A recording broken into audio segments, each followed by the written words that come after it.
Welcome to the Here's My Story channel. I'm Kirsten. Just like every other night, my mom assigned me to trash duty. I went outside and came face to face with a pit bull. It was growling and staring at me. Right at that moment, a man yelled, "Don't move! He got out of his leash! He might attack you!" I couldn't move because I was already paralyzed with fear. The man said, "I'll distract him. Walk backwards and get away. Don't run." Those 10 seconds felt like 10 years.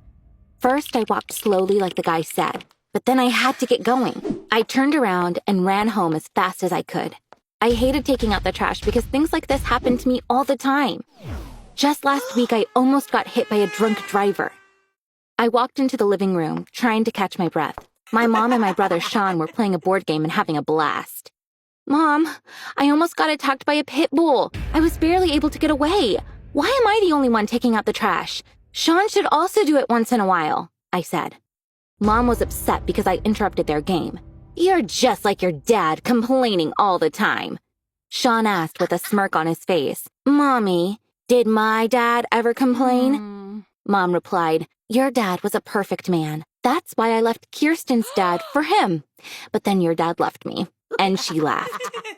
My mom married twice and got divorced both times. With her first husband, she had me, and with her second, she had Sean. So my brother and I share our mom, but we have different dads. My mom loves my brother more than she loves me and doesn't hide it. I'm kind of like the maid of the house. She always wants me to do stuff for her. Sean, on the other hand, enjoys being mom's favorite. One night my dad called. He sounded awful. "Honey, I'm afraid I have some bad news for you. Unfortunately, we lost your grandpa. His body is being transported on a plane. There's something we need to go over before the funeral. Your grandpa's will is going to be presented. I talked to your mom. She's going to bring you to the lawyer's office," he said. My grandpa lived in South Africa, so I couldn't see much of him, but we talked on the phone all the time. He was my confidant. He was the one I called when my mom upset me. He would calm me down with his kind words.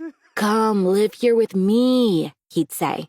I'd refuse his offer and say, "I know she's a good person. I love her, even though she doesn't love me." I cried until morning thinking about my grandpa.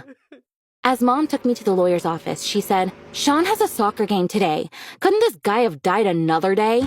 "Mom, he's my grandpa and your ex-father-in-law. Have some respect," I grumbled. Mom snapped. "Why? He didn't like me. I didn't like him. I even kicked him out of the house once." When we got to the office, my dad was waiting for us there. Mom said, "This is a waste of time. What will? He had nothing to give his family." "Then you're in for a surprise," Dad replied. "My father had a large stake in a diamond mine. That's why he lived in South Africa." Mom was really surprised. Just then, an older lawyer walked in. He started reading my grandpa's will. My grandpa had left half of his fortune to my dad and the other half to me. But since I was too young, I couldn't get my inheritance yet. I'd have $30,000 transferred to my account on the first day of every month. I would receive my entire inheritance of $22 million as soon as I hit 18. My mom almost fainted when she heard about the money. She leaned towards me and whispered, "Oh my God, we are rich, sweetheart." Sweetheart? So now she starts calling me pet names after hearing about my inheritance? But she was in for another surprise. The lawyer continued reading the will. "I haven't forgiven my ex-daughter-in-law. I don't want her to benefit from my fortune in any way. If Kirsten gives her mom even a penny, both her monthly allowance and the inheritance amounting to $22 million will be cut off." My mom restrained herself even though she was furious. "I will benefit from that money forever and you can't stop me," she mumbled. When we got back home, my mom was a different person. She used to call me only by my name. Now she was calling me honey, baby, and lovey. She came by my room all the time. Every time she did, she would bring me something. "Honey, I made you a milkshake." "Lovey, I thought you'd like a nice sandwich now."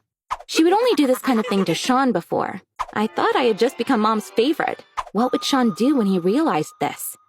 That night, when Mom saw me with my usual trash bag in my hand, she stopped me and called my brother. With the softest voice, she said, "Baby, from now on, Sean will take out the trash. What do you say?" handing the bag to Sean. Sean didn't know about the will. He had no idea why Mom had a change of heart. He just stared at her. "What are you looking at? Take out the trash now. This is your job from now on," she yelled. Even though he couldn't figure out what was going on, Sean ran outside. Over the next few days, Sean found out that he wasn't the little prince in our castle anymore. He was now doing all the things that I used to do. It was finally the first day of the month and I got $30,000 in my bank account. Mom looked very happy. Honey, do you want to go shopping tomorrow? You're rich now, so you can buy anything you want, she said. Mom took me to the Louis Vuitton store first. This brand makes wonderful bags. Let's get you some, she said. Mom, these are not right for my age and they're beyond expensive. You have to be stupid to pay this much money for a handbag, I replied. But of course my mom didn't listen to me. She bought 3 Louis Vuitton bags. Because of Grandpa's rules, she couldn't shop for herself. We had bought the handbags for me, but she was going to be the one who used them. Our second stop was Chanel. My mom got a dozen expensive dresses. Every time she would come out of the fitting room, she would look at herself in the mirror and say, "Sweetie, this will look so good on you. Let's get this one too." It was so obvious that she was shopping for herself, but she was outright lying. That day we went in and out of a lot of luxury stores. It's hard to believe, but we ended up spending around $25,000. Handbags, jewelry, dresses, perfumes. We came back home with so many shopping bags. When my brother opened the door, he stared at the bags in wonder. Apparently, Mom never said anything to him about the inheritance. He was still trying to figure out what had happened. Mom said, "Stop staring and carry these inside. Then make me a coffee. You washed the dishes, right? Don't forget to load up the washer." Sean took all the shopping bags to my mom's bedroom. At that moment, I realized that none of the things we bought were for me. Yes, we spent $25,000 and bought nothing for me. But if you ask my mom, it was all mine. That week, my mom spent the rest of the money. She went to luxury restaurants and ate expensive food. I couldn't eat anything because that sort of food doesn't agree with me. Mom ended up spending thousands of dollars on these weird-looking dishes. When she ran out of money, my mom started dreaming about next month's money. She would come to my room to hug me and say things like, "Honey, we'll get you a wonderful Rolex watch." Or, "Fluffy, we'll get you a beautiful necklace from Tiffany." We both knew that she was buying those for herself, not me. The first day of the following month, Mom woke me up really early. "Honey, could you check your account and see if the money came in?" she asked. I checked the bank's mobile app. I only had $5 in my account. Mom was upset, but she still said, "Let's wait a little, baby. I'm sure it'll arrive soon," giving me a kiss on the cheek. That day, I did not get the $30,000 I was supposed to receive every month. When I didn't get it the next day either, Mom wanted me to call the lawyer. I called the lawyer with my mom. He asked me to put him on speaker so my mom could hear him as well. "Kirsten, I have bad news for you. As you know, your grandpa didn't want your mom to benefit from your inheritance. If that condition was not met, you would be cut off. Your grandpa asked me to hire a private eye. He followed you last month and observed that you bought many things for your mom." My mom jumped in. "You're mistaken. We got those for Kirsten, not for me," she said, trying to play it down. The lawyer replied, "We have the information from the stores you shopped from. We determined that all the garments you bought were your size. You apparently got them for yourself. Because you broke the rules, your daughter is not going to be able to receive her inheritance. The entire sum will be donated to a non-profit organization." When the lawyer hung up, my mom looked really sad. "Don't be sad, Mommy. At least you had a month of carefree spending," I said to console her. She growled, "Shut up! I made the mistake of trusting you. I let myself get hopeful. Now I'm disappointed. It's all because of you," and shut the door behind her as she left. I knew my mom loved me because of my money, but I was still very sad. I started crying. Just then, the doorbell rang. My mom said, "Kirsten, get the door, then take the trash out." When I opened the door, I couldn't help but scream. Mom ran to the door, wondering what was going on. My grandpa was standing in front of me. "Don't be scared, my child. I'm not a ghost. We devised a little game to show your mom's true colors. When you got the money, she started loving you more, right? That was exactly what I expected her to do. She didn't disappoint me," he said.